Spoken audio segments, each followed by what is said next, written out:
কেন রমজানের 30টা রোজা রাখার পর শাওয়াল মাসে আরো 6টা রোজা রাখলে পুরো 1 বছর রোজা রাখার সোয়াব পাওয়া যায়, তাই আজকে আমরা ভালো করে জানবো। আজকে আমার শাশুড়ি আম্মা আর আমার হাজবেন্ড রোজা রেখেছিল, আর প্ল্যান ছিল বাইরে বসেই ইফতার করার। রমজানের 30টা রোজা শেষ হওয়ার পর যে এক্সট্রা 6টা রোজা রাখা হয়, বেসিক্যালি সেই সুন্দর একটা সুন্নাহ জার্নিটাই শুরু করেছে ওরা।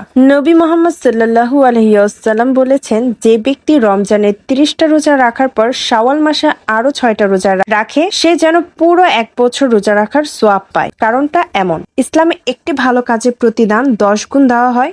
30 রোজা ইন্টু 10 ইকুয়াল 300, 6 রোজা ইন্টু 10 ইকুয়াল 60, 30 যোগ 60 ইকুয়াল 360, যা 1 বছরের সমান। এছাড়াও আরেকটা সুন্দর দিক হলো, রমজানের পরেও যেন আমরা আল্লাহর ইবাদতের ধারাবাহিকতায় থাকি।